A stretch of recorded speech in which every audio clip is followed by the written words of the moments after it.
আজকে এমপি হয়েছে যাতে ওর সিরিয়ালগুলো পেতে পারে, ও দিদি নাম্বার 1-এ থাকতে পারে, তার জন্য হয়েছে। ও কি বোঝে? কয়লার ধোঁয়া দেখে বলছে কত কারখানা, যার ভাষা তার কিচ্ছু জানে না। ওগুলোকে শোপিসে রাখার জন্য মমতা ব্যানার্জি ওদেরকে সাংসদ তৈরি করেছে। কুইন্টাল কুইন্টাল চাল গুনতে গুনতে উনি যে কখন কুইন্টাল কুইন্টাল জলে পৌঁছে যাবেন আপনিও সেটা ধরতে পারবেন না। স্বাস্থ্যমন্ত্রী সবচেয়ে দায় স্বীকার করে পদত্যাগ করুক যদি তার লড়াইয়ের পুরনো ইতিহাস মনে থাকে। মমতা ব্যানার্জির চামচা কুণাল ঘোষ সারদা কেলেঙ্কারির দোষী, আজকে মমতার দৌড়ে সে বেঁচে আছে। সেই কুণাল ঘোষের আমরা বলি ধিক্কার কুণাল ঘোষকে। এত চুরির পয়সা তো ওনার কালীঘাটেই যায়, ওখানে যা চুরি ও দুর্নীতি হয়েছে সমস্ত পয়সা যায় কালীঘাটে। কুণাল ঘোষের কথা জবাব দেওয়ার মতো প্রবৃত্তি আমরা বামপন্থী যারা করি তাদের আমাদের রুচিতে বাঁধে। আগামী দিন তার জন্য যে অপেক্ষা করছে জেলের ভাত, সেই জেলের ভাত তাকে খেতে হবে, তার জন্য লড়াই আমাদের জারি থাকবে।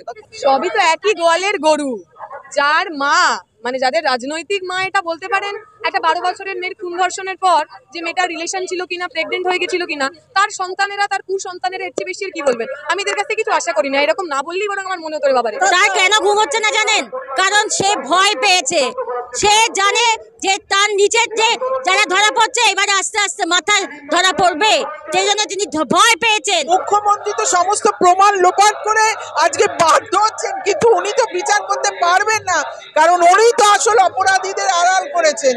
সুতরাং এখানে নতুন করে কিছু আর নাটক করার দরকার নেই, ওনারই আজকে গ্রেপ্তার হওয়া দরকার। গোটা প্রমাণ বিচার ব্যবস্থাকে আজকে যাতে না করা যায়, সমস্ত প্রমাণ লোপাট করা হয়েছে ওই কালীঘাট থেকে, ওনার নির্দেশে পুলিশ প্রশাসন এই ব্যবস্থা করেছে। সুতরাং উনি আজকে নাটক করলে সেই নাটক বাংলার মানুষ মানছে না। কুণাল ঘোষ নিজেই একজন চোর, তার মুখ দিয়ে এইসব কথা শুনে আমাদের কাছে হাসির ব্যাপার।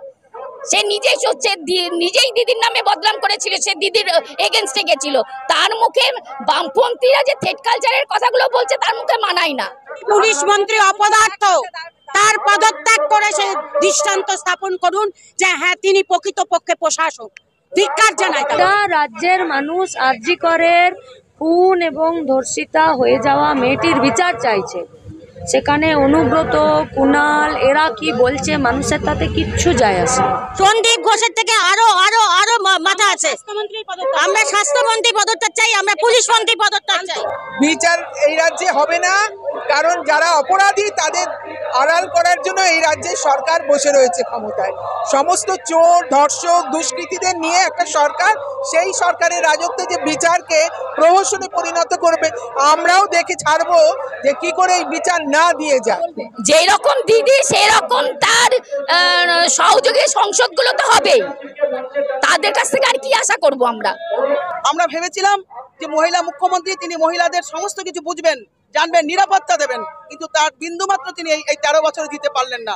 আমরা তাই অবিলম্বে এই মহিলা মুখ্যমন্ত্রীর পদত্যাগ চাই। আর আমরা তিলোত্তমার উদ্দেশ্যে বলতে চাই, তিলোত্তমা ভয় নাই, রাজপথ আমরা ছাড়ি নাই। তিলোত্তমা তোমার জন্য আমাদের সংগ্রাম ছাড়বো না, থাকবে, লড়বে। গোটা রাজ্যের মানুষ আরজি করে যে ডাক্তারটি হসপিটালের মধ্যে রেপ হয়ে খুন হয়ে গেলেন, গোটা রাজ্যের মানুষ ক্ষোভে, বিক্ষোভে, রাগে, প্রতিবাদে রাস্তায় আছেন। এই সব নিয়ে কারো কোনো মাথা ব্যথা নেই। রাজ্যের মানুষের এখন 1 পয়েন্ট এজেন্ডা, খুনি এবং ধর্ষকদেরকে ধরতে হবে, শাস্তি দিতে হবে।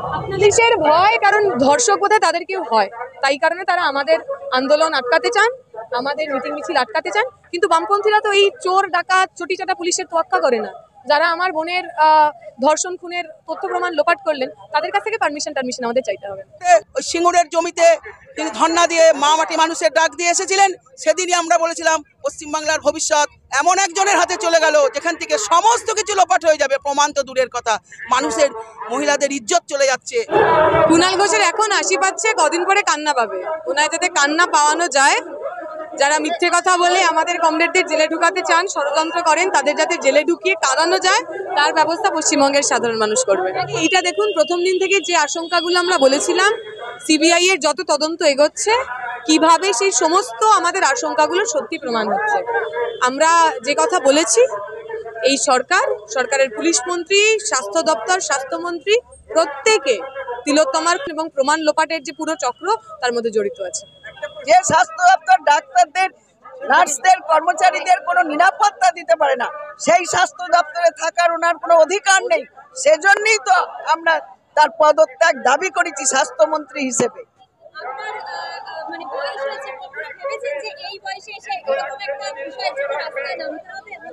না, ভাবিনি, কোনোদিনই ভাবিনি।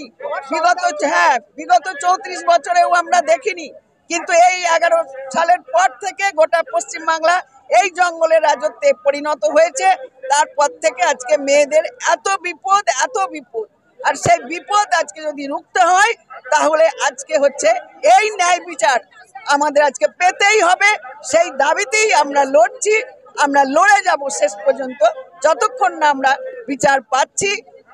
পুরো অপরাধী যারা, তাদের যাতে শাস্তি হয় সে দাবিতে আমরা থাকবো রাস্তায়। করে লাভ নেই, সন্দীপ ঘোষের ঘাড়ে মাথা নেই এই কারাপশন করবার।